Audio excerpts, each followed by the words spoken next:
South Philly. The World Series returns to this cauldron that is Citizens Bank Park. For the first time in 13 years, the Fall Classic is in South Philadelphia. The Astros and Phillies all set for Game 3. Lineup that Phillies fans have come to expect against right-handed pitchers Stott, Segura, and Marsh rounded out. And it is the right-handed pitcher that they'll face in Lance McCullers, who's no stranger to the postseason. Kenny detailed it, 18 games.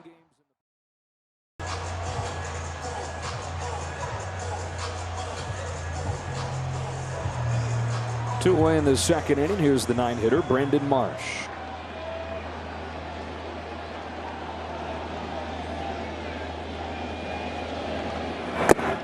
Ball one and down to Ken Rosenthal. Thanks, Joe. Alec, we saw Bryce Harper say something to you in the on-deck circle. What was it? It's between us. When you went up there, what were you looking for?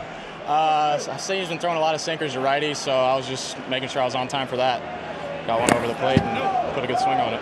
Thanks, Alec. Yeah. Joe, back to you. We knew he wasn't going to tell us, right? No Had to ask, though. 2-0 on Brandon Marsh. The Phillies have been searching for a long time for an answer in center field. They're hoping they may have found it in this trade at the deadline, bringing in Marsh, who's helped stabilize the defense and has been a whole lot better offensively than he was in Anaheim. On a 2-0 from McCullers, Marsh hits a fly ball to right field. Tucker drifting back to the track, to the wall. He can't get it. It's off the top of the wall and gone. The third home run for the Phillies.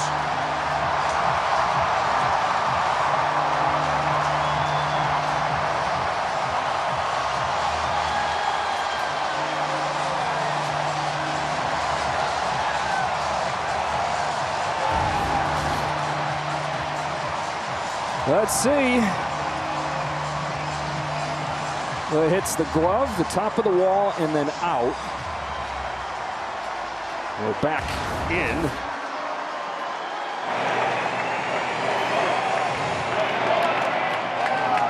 Now it's got to clear the red banner for it to be a home run. Obviously, it falls back on the field side of that, but was it going to be a home run when it hit this fan's glove? Well, another hanging breaking ball to a good breaking ball hitter. And again, not being able to establish that fastball is coming back to haunt McCullers. At first look, it looked like it was going to be over the fence. We can't see that yellow line because it's really covered by the banner. But that's going to probably be a home run based on where that height of that ball hit the glove. Yeah. For Brandon Marsh, it'll be his second one of this postseason.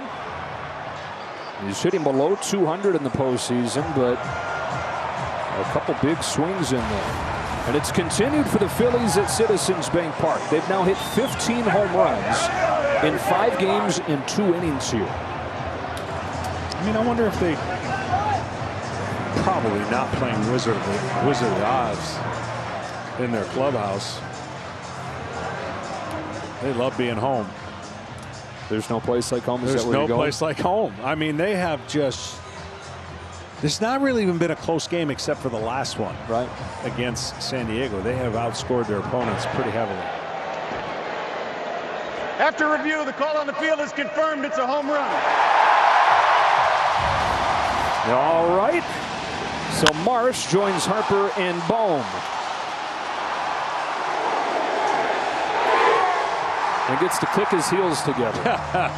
I tell you what, it's one of the most impressive stretches. Like, it's one thing to talk about what we have to, we talk about it because we have to, and we share the stats and we talk about the trends. But it's another thing to come out after not being here for a little while and do it again and again and again.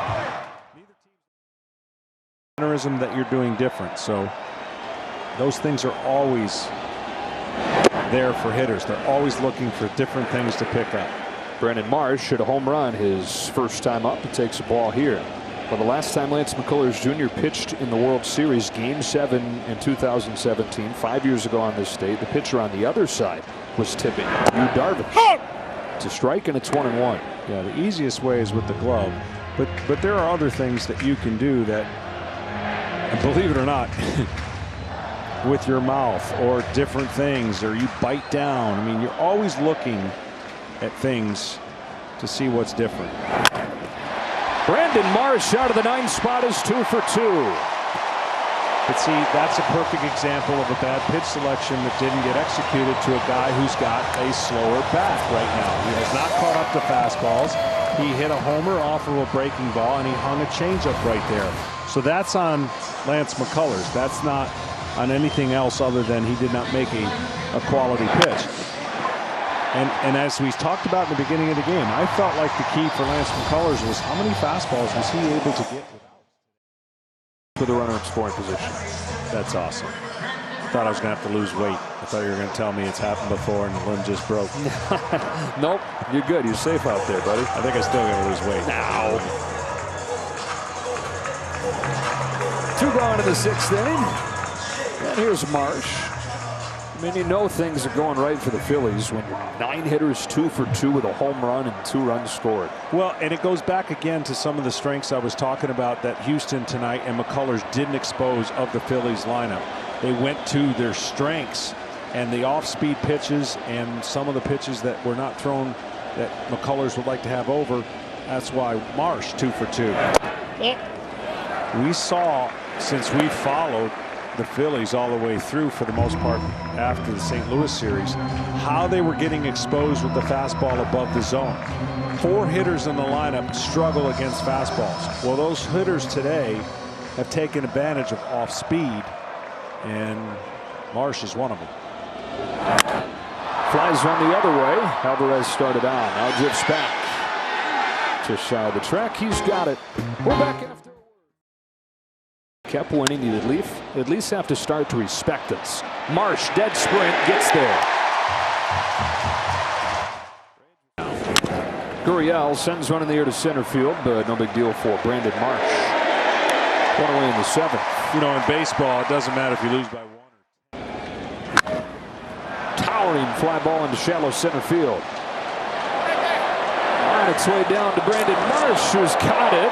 Thing was up there forever. And 2 gone in the 8th. And now a quick word from DraftKings. That's it. And for these Phillies and these fans, it was worth the wait. For 13 years and another day with the rain out yesterday, they powered their way to a Game 3 win. 5 home runs, 7-0 each. And they know, one at a time. This is just one more victory, one at a time, and that team, Houston, knows that's okay. They finished right on their average, 7 runs here at home. And Ranger Suarez, sure the long balls, but Ranger Suarez 5 scoreless innings against one of the top lineups in the American League. Brandon Marsh out of the 9th spot. He came in 1 for his last 18. He had 2 hits.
Kevin. Brandon, your home run in the second inning made it 4-0. I imagine as a kid you dreamed of hitting a home run in the World Series.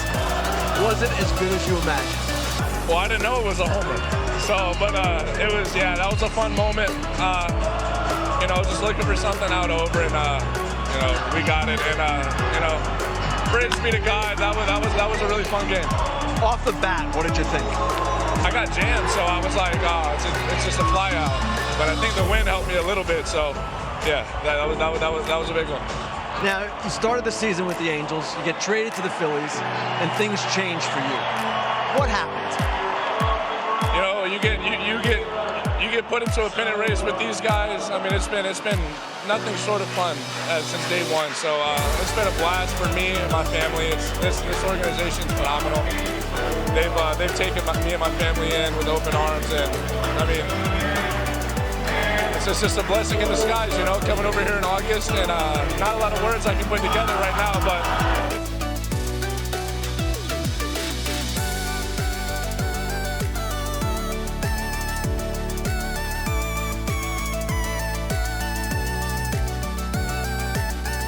Colors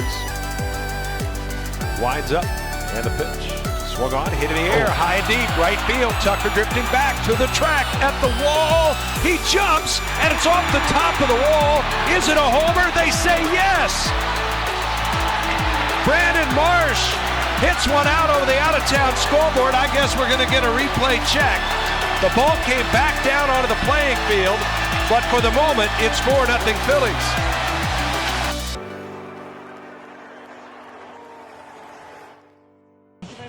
I love you, Japan.